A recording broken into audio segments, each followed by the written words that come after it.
Record. Oke, Assalamualaikum warahmatullahi wabarakatuh. Nama saya Arifan Widiansyah.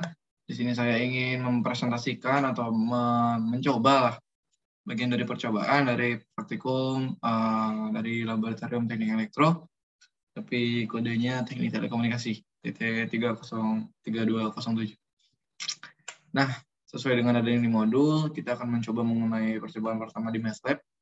Yang pertama, seperti biasa, ini adalah rumus yang terdapat pada bagian dari MATLAB sendiri di bagian modul. Oke, percobaan membuat sinyal input filter berupa superposisi beberapa sinyal sinusoidal dengan frekuensi berbeda. Nah, kita bisa tahu sendiri seperti langkah kerjanya, representasikan sinyal dalam vektor, matriks 1 kali n panjang vektor, lalu representasikan sumbu waktu di mana 0 lebih kecil daripada T, lebih kecil daripada 2, beri panjang vektor 100, satu sampel dengan perintah, seperti bawah ini. Buat 3 sinusoidal, 16.000, 200, 1.000, dan 5.000. Nah, itu buat apa ya, frekuensi pencuplikannya. Nah, dalam ketikannya seperti ini, artinya sudah tersedia lah untuk bagian ketikannya. Terus jumlahkan sinyal tersebut, sintot, dan plot gambarnya, plot sintot. Dia juga respon frekuensi dengan perintah frex. Nah, jadi pada percobaan kali ini sudah tersedia secara gamblang untuk bagian dari mekanismenya dari percobaannya itu sendiri. Coba kita lihat.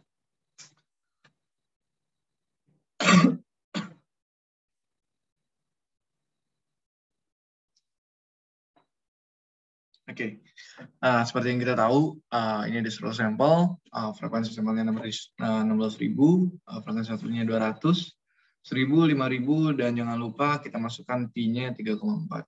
Nah, di sini kita masukin yang tadi, perkalian antara frekuensi yang akan kita masukkan. Terus penjumlahan dari sintot per 3, artinya average dari pentotalan dari frekuensi sinyalnya itu sendiri. Nah, untuk plotnya itu sendiri, kita lihat sendiri. Nah, ini adalah sinyal output, sinyal input yang, sinyal inputnya. Jadi plotnya dari sinyal yang telah dijumlahkan, ini adalah sinyalnya.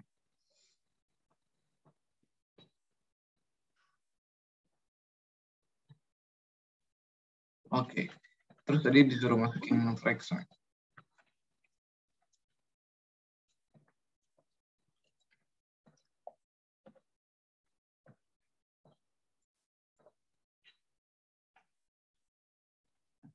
Nah, ini adalah sinyal dari keluaran dari seperti biasa. Ya, respon frekuensinya. Nah, ini adalah respon frekuensi dari sinyal-sinyal yang telah dijumlahkan, teman-teman. Nah, jadi seperti ini.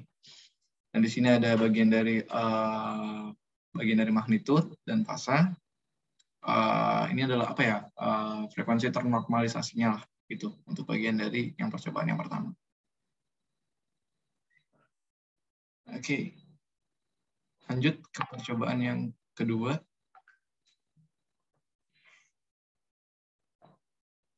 Kita lihat dulu. Oke, percobaan kedua, desain filter VIR. Nah, kita lihat sendiri di sini beberapa filter VIR dengan spesifikasi berikut. Filter VIR lepas order 32 dengan frekuensi cutoff 800 Hz. Filter VIS band pass order 32 dengan frekuensi pas 1000 sampai 3000 Hz. Nah, filter VIR headspec kode 32 dengan frekuensi cutoff 6000. Jadi ada 3 frekuensi cutoff. Yang tadinya 800, terus 1000 sampai 3000. Terus itu ada yang bagian 6000. Tapi low pass ordernya sama ketiga-tiganya yaitu 32. Rancang ketiga filter di atas, cari koefisiensinya. Di atas frekuensi respon masing-masing, filter dengan perintah frex. Gambarkan hasilnya, analisa pada frekuensi cutoff.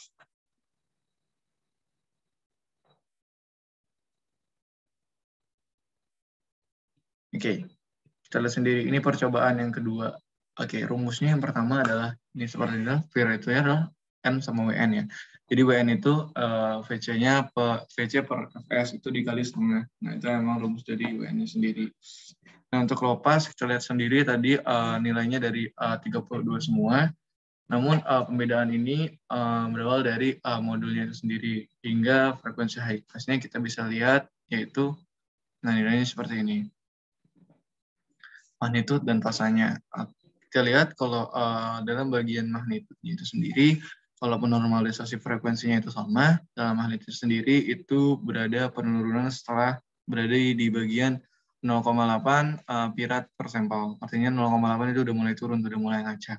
Sedangkan untuk bagian dari fasenya itu sendiri, di situ ada mulai turun juga atau mulai bergejolak juga pada saat 0,8 pirat per sampel. Artinya di situ walaupun berbeda berbeda datanya, akan tetapi nilai yang dikandungnya atau nilai yang itu berbeda setelah melewati 0,8.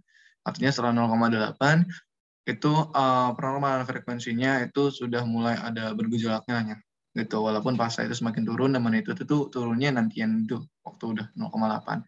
Sedangkan untuk pasarnya itu sendiri normalnya waktu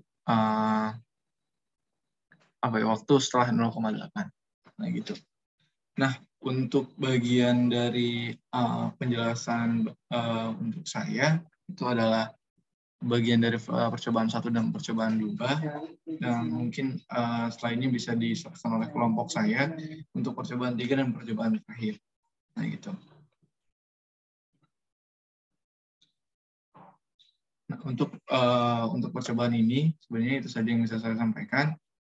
Kurang lebihnya saya mohon maaf, dan feedback dari praktikum ini mungkin bisa lebih maksimal lagi dan bisa mencobalah untuk setiap kegagalan-kegagalan, tapi kan memang itu namanya praktikum ya. Jadi percobaan dari setiap kegagalan itu penting untuk setiap praktikan gitu. Nah, mungkin itu saja dari saya. Saya akhiri. Assalamualaikum warahmatullahi wabarakatuh. Stop record.